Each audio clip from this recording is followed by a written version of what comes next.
Good afternoon. It is Makeshift Gaming here, back for a Football Manager 2022 playthrough with Arsenal. Now, I know it's quite an easy team to go, but I've been a fan for some time and I've been playing Football Manager since like 2007. This is my team. I'm using one of the new updates on, I think it was FM Scout I got it from. We're going to be taking Arsenal to hopefully the next level, which they just can't seem to reach. But on this first episode, we're just going to be looking through what we're going to be doing moving into the second episode. Our team that we've got, as you'll all probably know by now, is fairly depleted. There's been so much transfers going out and there's been absolutely nothing coming in, so we're going to look to address some of that. However, with this new update, Arsenal still only have around £10 million, which is not a lot of money to bring in some new players. So I think in the first season we'll be looking to move on maybe one or two players, bring in one kind of half decent signing and bring through some youth players and try and use what we've got available for us. And we're going to try and break the match engine.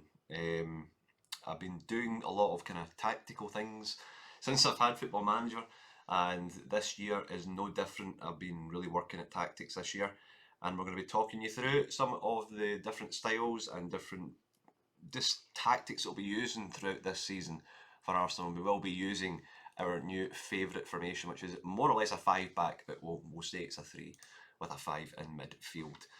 We're just going to save this one here. As you can see, I've been doing quite a lot of different kind of Arsenal saves and just trying to get the best out of it. But the way I like to play Football Manager now is mainly down to staffing. This year I find the staffing aspect of Football Manager is really, really important. Why is it bringing all this up? I've played the game before. So yeah, the staffing situation of Football Manager 2022 is really important and no different to any other Football Manager. I'm really only interested in making transfers, do my tactics. I kind of let my staff do the majority of everything else, because otherwise what's the point in having staff? That's what they're there for. So what we'll also do is we'll go through every single thing and we'll delegate pretty much everything that we're not going to be doing this season, and we'll go through the tactics as well. But why is it bringing up everything, man? I've did this so many times.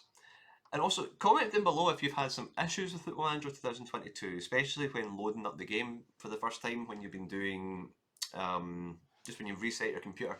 It doesn't save any of my tactics or anything. It's quite frustrating. But moving on to the team that we've got, we're going to look at tactics first. And we're going to skip all of this and we're going to just create our own style. We're going to go with this just now. And essentially what we're going to be playing with this season is a 5-back. We're going to move this guy out here and we're going to move this guy up here. We're going to probably go with a false 9. Really, really enjoy the false 9 this season. On the wingers, we do enjoy the inverted wingers on attack.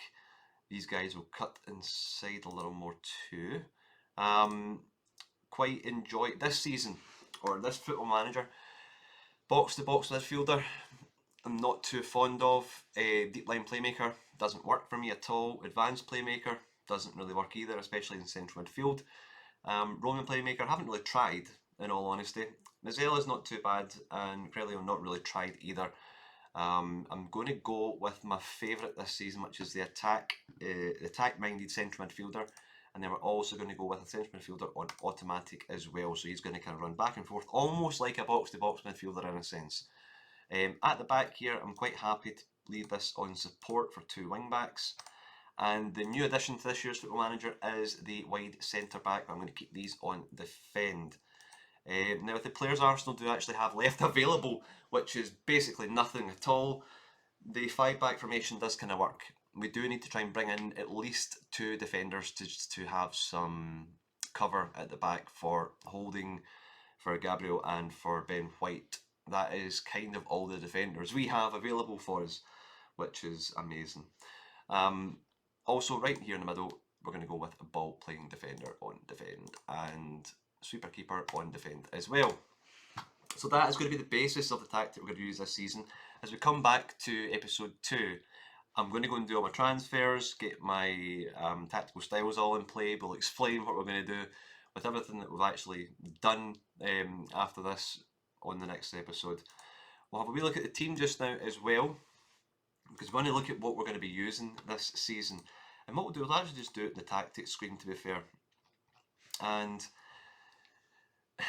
at the moment, Arsenal's team's not too bad. I'm going to be just bringing players in left, right and centre here. Tierney in there. Partey, we're going to be putting in the middle to partner with Odegaard. And we're also... Saka is going to play there. Smith Rowe is going to play there. Holding is going to be playing in the middle at the back. Ramsdale, Ben White is going to be playing on the right hand side, and Gabriel's going to be playing on the left hand side because he's left footed. That is going to be pretty much the team up front. It's going to be between Martinelli and Lacazette. I think for the meantime we're going to be starting Lacazette. He's just a bit more well rounded and he has a little bit more experience. He's still going to be doing pretty well in that false nine position.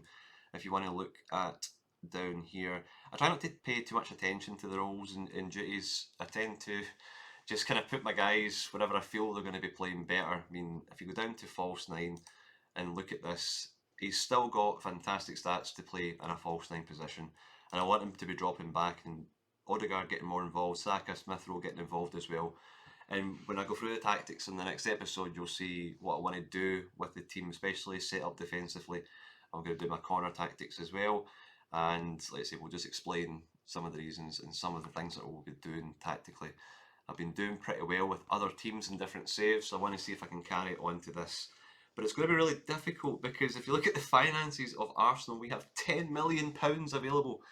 And even though we have gotten rid of quite a few players, especially from Arteta's era, thank you very much, we still only have a very small budget available, about £100,000. It's not a lot to play with as our budget, but if we can move on at least one player from what's left, we can bring in at least a defender for cover. And we'll have a wee look around the team, especially in the under 23s, under 18s, and we'll shift some players around as well.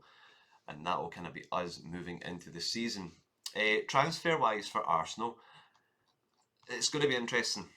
It is going to be very, very interesting. I'm not too sure if we're going to be able to improve the team too much just because of the lack of finances we have available. But moving into next season, though, we're going to have a pretty decent opportunity to bring in the players that we really need, because we do have players like Torreira, Guendouzi, Nelson, Balogun, Maitland-Niles, Bellerin, Maris, Saliba.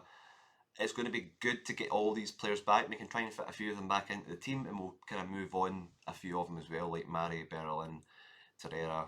I think Guendouzi is actually moving to Lyon anyway. Maybe not.